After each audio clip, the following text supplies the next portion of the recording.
প্রিয় দর্শক, SBD news থেকে আমি যুক্ত রয়েছি। আপনাদের সামনে আসলে আজকে আমি একটি বিষয় তুলে ধরার চেষ্টা করব।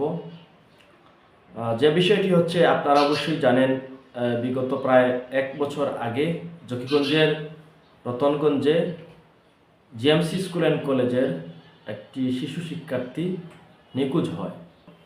স্থানীয় একটি হাওরে তার লাশ পাওয়া গিয়েছে। যেই দিন তার লাশ পাওয়া যায় বা যখন নিখোঁজ হওয়ার পর থেকেই এই মোশাররফ নিখোঁজের ঘটনা নিয়ে তার বাড়িতে আমরা যাই, তার পরিবারের সাথে কথা বলি এবং সেই নিখোঁজের বিষয়টি আমরা আমাদের যে মিডিয়াতে এসবিডি নিউজে আমরা তুলে ধরার চেষ্টা করি এবং ব্যাপক সাড়া পড়ে এবং এলাকার মানুষ এই বিষয়টি নিয়ে অনেক প্রতিবাদও করেছেন। একটি পর্যায়ে যখন নিখোঁজের 4-5 দিন হয়ে যায়, তখন স্থানীয় একটি হাওরে তার লাশ পাওয়া যায়। লাশ পাওয়া যাওয়ার পরে আসলে পুলিশ হন্য হয়ে খুঁজছে আসামি শনাক্তকরণে। বিভিন্ন স্থানীয় গণমাধ্যমও বিভিন্ন রিপোর্ট করছে। সেই ধারাবাহিকতায় আমি আসলে বিভিন্ন সূত্রে জানতে পারি যে নিখোঁজের দিন, অর্থাৎ নিখোঁজের আগের দিন, যেদিন সে রাতেই নিখোঁজ হয়, আনুমানিক 9টা সাড়ে 9টায়, এই দিন সে স্থানীয় রতনগঞ্জ বাজারের আলী বিপণীতে, স্থানীয়ভাবে খুবই বেশি পরিচিত সেরাগালির মার্কেট নামে, সেই মার্কেটের ভিতরে একটি দোকানে সে বসে অনেকক্ষণ দীর্ঘ সময় আলাপ করেছে।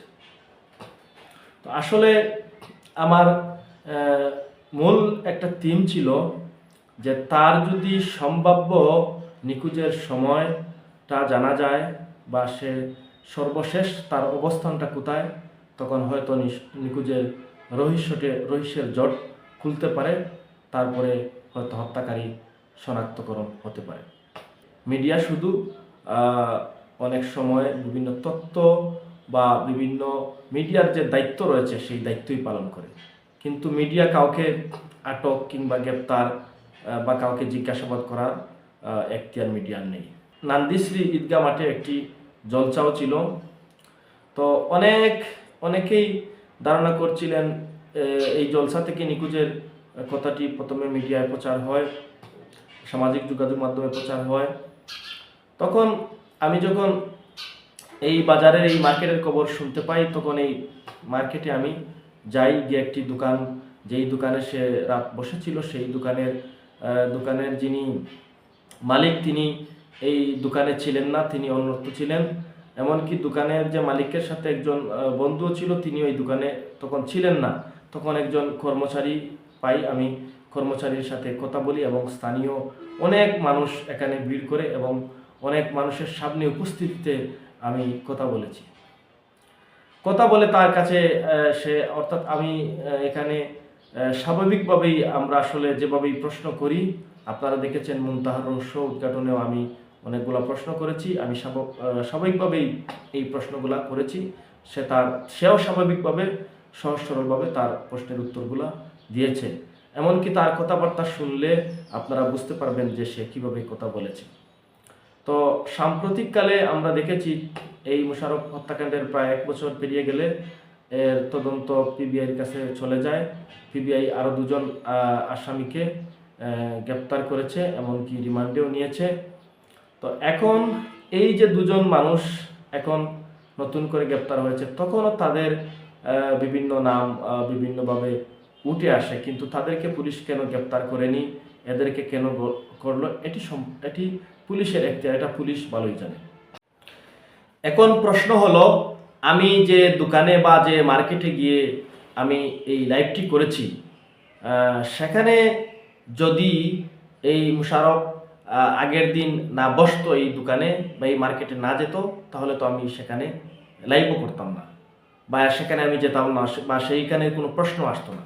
তো এখন যারা এই বিষয়টাকে বলতেছেন যে আমি ইচ্ছে করে আসল অপরাধীকে আড়াল, আপনি আরও তো বাংলাদেশে অনেক মিডিয়া আছে, জকিগঞ্জে আরও অনেক সাংবাদিক আছে, আপনারা তাদেরকে এনে আসল অপরাধী বের করে দেন, সমস্যা কি?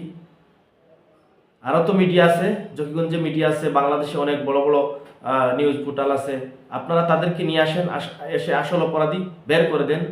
আর এই যে বলতেছেন যে আসল অপরাধীর কাছে আড়াল করার জন্য তারা আমাকে বায়াস করেছে, আরে ভাই আসল অপরাধী যদি আমি আপনারা জানতে পারলেন তখন বললেন না, আজও এখন বলেন আসল অপরাধী কারা? তাহলে তো আপনারা অপরাধী চিনেন। অপরাধী যদি আপনারা চিনেন কারা এই হত্যাকাণ্ডের সাথে সম্পৃক্ত, তাহলে তাদেরকে আপনারা বলুন, তাদেরকে চিহ্নিত করে দেন। আপনারা প্রশাসনকে বলুন, আমরা যাব, আমরা গিয়ে তাদের বাড়িতে যাব, তাদের ঘরে যাব, তাদের কাছে যাব, গিয়ে আমরা দেশবাসীকে, জনগণকে জানিয়ে দিব যে এরা আসল অপরাধী।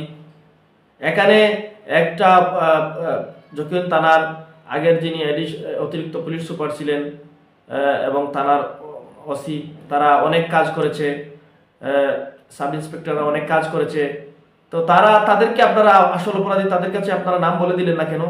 বলে দিলেই তো হয়ে যেত। কেন আপনারা এসব করেন? এসব করে একটা পর্যায়ে এখনো কোনো মানুষ বিপদে পড়লে কোনো মানুষের বিপদে পাশে এসে দাঁড়াতে ভয় পায়, কারণ যে আমি পাশে এসে দাঁড়ালাম যদি পরে নানান সমস্যায় পড়তে হয়। একটা মানুষকে মারছে, একজন ধরতে গেছে, অনেক সময় সেও বিপদে পড়ে যায়। তো আজ এক সময় দেখবেন আপনার বোন দর্শিত হবে, আপনার ভাই হত্যাকাণ্ডের শিকার হবে, আপনার বোন নিখোঁজ হবে, কেউ যাবে না নিউজ করতে। যদি আপনারা এইরকম আজে বাজে গল্প, কিচ্ছা কাহিনী শোনান, মিথ্যা বানোয়াট ভিত্তিহীন ফেক আইডি দিয়ে আপনারা মিথ্যা প্রচার করেন, আপনারাই তো চাচ্ছেন না এই মুশাররফ হত্যার বিচার করতে। আজকে এই ছেলেটা নিখোঁজ হলো, নিখোঁজের 4-5 দিন পরে তার লাশ হাওড়ে পাওয়া গেল। এই ছেলেটার লাশ পাওয়ার পরে পুলিশ 2 জন আসামিকে গ্রেপ্তার করলো। এখন 1 বছর পরে পিবিআই এর কাছে দায়িত্ব আসে, পিবিআই 2 জনকে গ্রেপ্তার করলো। আপনারা আরেক কাহিনী নিয়ে বের হয়েছেন যে আসল আসামিকে আড়াল করার জন্য সাংবাদিক নাকি এখানে এসে একটা লাইভ করে দিছে। আরে ভাই, সেটা আপনি কি বললেও হয়ে গেল? এখন তথ্য প্রযুক্তির যুগ, এখন আধুনিক যুগ, তথ্য প্রযুক্তির যুগ, মোবাইলের যুগ। এখন সবকিছু পুলিশ তদন্ত করে বের করতে পারে। এমন এখানে পিবিআই তদন্ত করছে, পিবিআই এর মতো একটা সংস্থা তদন্ত করছে। আমরা দেখেছি বাংলাদেশে অনেক ক্লুলেস ঘটনার রহস্য উদ্ঘাটন করেছে পিবিআই এর মতো একটা সংস্থা যদি এখানে তদন্ত করতেছে, তাহলে আপনারা এই যে বেফাস মন্তব্য করেন কেন? আপনারা এই ছেলেটা যে নিখোঁজ হলো, সে কি গায়েবীভাবে নিখোঁজ হয়ে গেল? কেউ না কেউ তাকে নিখোঁজ করেছে, তাকে হত্যা করা হলো, কেউ না কেউ হত্যা করেছে, তার লাশ হাওড়ে পাওয়া গেল, কেউ না কেউ করেছে। কে করেছে? নিশ্চয় এই এলাকার কেউ সম্পৃক্ত থাকতে পারে, বাইরেরও কেউ থাকতে পারে। তো তাদেরকে আজকে 1 বছর হয়ে গেছে, পুলিশ হয়তো এটি রহস্য উদ্ঘাটন করতে পারে নাই বলে তো পিবিআই এর কাছে দায়িত্ব দেওয়া হয়েছে। আপনারা এখন একটা গল্প নিয়ে আসলেন যে ওই সাংবাদিক নাকি একটা প্রতিবন্ধী ছেলেকে এই দোকানে বসিয়ে দোকানে লাইভের সামনে এসে কথা বলাই দিল। তখন আমি যখন লাইভ করেছি, নিখোঁজের পর থেকে অনেক দিন চলে গেছে, অনেক দিন তো এই ছেলেকে প্রতিবন্ধী, যদি আপনারা এই ছেলেকে তো তারা এই বন্ধু এবং যার দোকান ছিল তারা তো দোকানে রেখে দিয়ে গেছে। একটা প্রতিবন্ধী ছেলে কি একটা দোকান চালাতে পারে? সে তার সক্ষমতা আছে একটা দোকান পরিচালনা করার মতো, তাই তো তারা রেখে গেছে। আর আমি সেদিন এই ছেলেকে কি প্রশ্ন করেছি, জাতি দেখেছে, সারা দেশ দেখেছে, এলাকা দেখেছে। এখানে তো আরো অনেক শত শত মানুষ, উৎসুক জনতা ছিল। আপনারা এখন বলতেছেন আসল অপরাধীর কাছ থেকে আমি বায়াসড হয়ে লাইভ করে দিয়েছি আড়াল করার জন্য। আরে ভাই, আসল অপরাধীটাকে বলেন, কে এই হত্যার সাথে জড়িত? আপনারা যদি জানেন তাহলে তো আপনারাই জানেন কারা এই অপরাধী, কারা এই হত্যাকাণ্ডের নিখোঁজের সাথে সম্পৃক্ত ছিল। আপনারা যদি জানেন তাহলে আপনারা পিবিআই কে বলেন, পুলিশকে কেন বললেন না সেদিন? মিডিয়ার সাথে আজারি আলাপ নিয়ে কথাবার্তা নিয়ে আসেন না। মিডিয়া কারো পক্ষ নয়, কারো বিপক্ষ নয়। মিডিয়া সবসময় সত্যের পক্ষে থাকে, সঠিক তথ্য উদ্ঘাটন করার চেষ্টা করে। যা আমি অতীতে অনেক ঘটনায় আমি অনেক রহস্যে আমি কাজ করেছি, সারা দেশের মানুষ জানে। মিডিয়ার কাজ না আসল অপরাধীকে গ্রেপ্তার করা, আসল অপরাধীকে আটক করা, জিজ্ঞাসা, এটা হচ্ছে প্রশাসনের কাজ। মিডিয়া হয়তো একটা ক্লু বা একটা রহস্য বা ঘটনার আউদপন্ত কিভাবে কি হচ্ছে, কিভাবে হলো, একটা জাস্ট একটা আইডিয়ার উপরে বিভিন্ন তত্ত্বের ভিত্তিতে আমরা কাজ করি।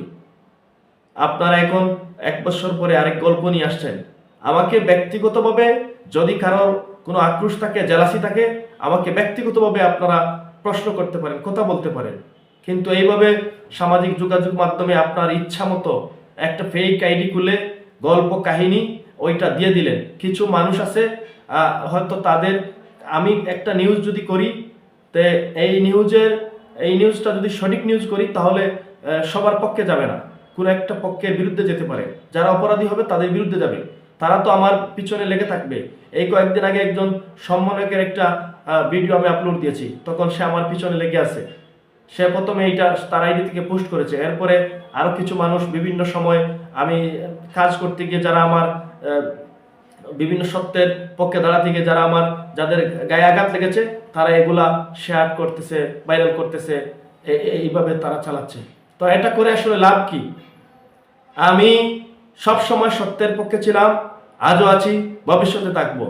আমি এই মোশাররফ হত্যাকাণ্ডের বিষয় নিয়ে যখন সে নিখোঁজ হয় তখন তার পরিবারের পাশে গেছি, তাদের সাথে কথা বলার চেষ্টা করেছি, বিভিন্নভাবে সঠিক তথ্যটা জাতির সামনে তুলে ধরার চেষ্টা করেছি। এটা যদি আমার অপরাধ হয় তাহলে বলুন, আমাকে প্রশ্ন করুন, জিজ্ঞাসা করুন। আপনি আপনার হাতে মোবাইল আছে আর আপনি একটা কিছু লিখে দিলেন, সেটা কি হয়? এই সব বন্ধ করুন।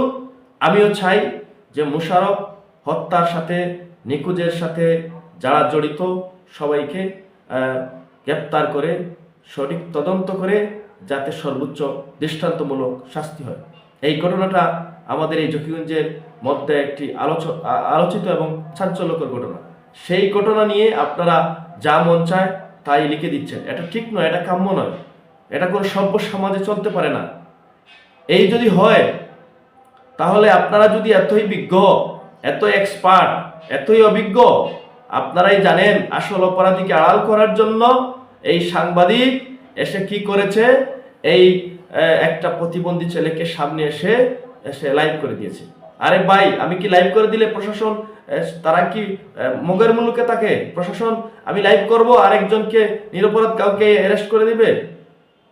এটা তো প্রশাসনের এখতিয়ার, আপনারা প্রশাসনকে জিজ্ঞাসা করবেন আমি লাইভ করলে কি হবে, না করলে কি হবে। সেটা কি মিথ্যা? সে যে ওই যে দোকানে ছিল না, সে কি ওই দোকানে বসছে না, সেই মার্কেটে গেছে না, এটা কি মিথ্যা? এটা মিথ্যা হলে বলেন, প্রমাণ করেন। এখন সে ওই দোকানে বসছে এবং সে ওই দোকানে গেছে, এর কারণে যে এই দোকানের দুইজন লোক যে যারা বসে আলাপ করছে তারাও যে হত্যাকাণ্ড করবে বা মারবে, এটাও আমি সত্য বলছি না। এটা না হতে পারে, এমনি তো বসতে তো পারে এলাকার মানুষ। কিন্তু কেউ না কেউ তো এই নিখোঁজের সাথে সম্পৃক্ত রয়েছে, কেউ না কেউ তো তাকে মেরেছে, কেউ না কেউ তো তাকে হাওড়ে নিয়ে ফেলেছে। এরা কারা? এদেরকে তো আমি যখন এই তার সম্ভাব্য স্থান, তার সে কোথায় বসেছিল, ওই যেদিন নিখোঁজ হয় আগের দিন রাত সে কোন রাস্তায় গেছে, কয়টার সময় নিখোঁজ হয়, তার হাতে কি মোবাইল ছিল কিনা, পরিবার থেকে কখন তাকে মানে খোঁজাখুঁজি শুরু হয়, মানে পরিবারের সাথে কারো বিরোধ আছে কিনা, সব কিছুই তো আমি সামনে আনার চেষ্টা করেছিলাম। পরে আপনারা বললেন সে নাকি ফুলতলিতে তার সর্বশেষ অবস্থান ছিল। আমি গেলাম সেখানে, ওই ফুলতলিতে আপনারা যখন বললেন যে ওইখানে টমটম গিয়েছে, আমি ওই টমটমের ড্রাইভারকে খোঁজার চেষ্টা করলাম, তার বাড়িতে গেলাম। বললেন একজন মহিলাকে নিয়ে গেছে, আমি সেই মহিলার বাড়িতে গেলাম, সেই মহিলাকে বললাম যে আপনারা বললেন যে ওই মহিলার গাড়িয়ে এই মোশাররফ গেছে, আমি সেই মহিলাকেও কথা বললাম, সেই মহিলাও তখন কিছু বলল না। তো আমি তো সব থেকেই যেভাবে আপনারা তারপরে তাদের এই মোশাররফের একজন আত্মীয়র কথা বললেন, উনি নাকি একটা কথা বলছে, আমি উনার বাড়িতে গেলাম, উনার কথাও তুলে ধরলাম। উনি মোশাররফের আব্বা কি কথা বলেছে, উনি সবকিছুই তো আমি আপনাদের এই জাতির সামনে তুলে ধরার চেষ্টা করলাম। কিন্তু জাজের মালিক, বিচারের মালিক তো আমি নয়। কাউকে আটক, গ্রেপ্তার কিংবা ধরা মারা ছাড়া এটা তো, এই দায়িত্ব তো আমার না, এই দায়িত্ব প্রশাসনের। আপনারা 1 বছর কই ছিলেন? যদি আসল অপরাধী আপনারা ছিলেন, নিজের গায়ে যদি লাগে সেই তুতু অন্যর দিকে ডালার চেষ্টা করবেন না প্লিজ।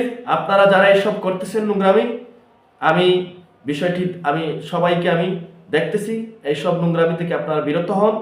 এইসব নোংরামি করলে আসলে নিজেকেই ছোট করছেন। আমি খেয়ে সবাই জানে নিজেকেই ছোট করছেন। এমনকি আপনারা মনে করেন না যে এই শাক দিয়ে মাছ রাখার চেষ্টা করবেন না।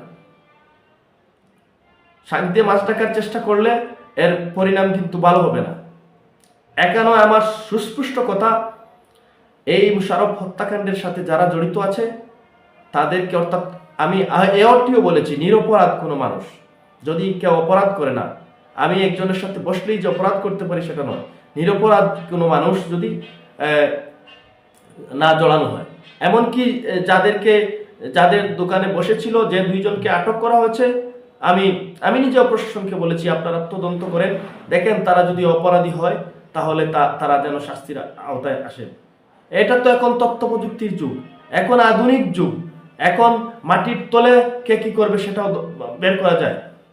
এখানে আমার কথায় আমার লাইভে কি আসবে যাবে, আমি লাইভ করেছি, আমি যেটা করেছি সেটি তো একদম স্পষ্ট, দিনের দিবালোকের মতো স্পষ্ট।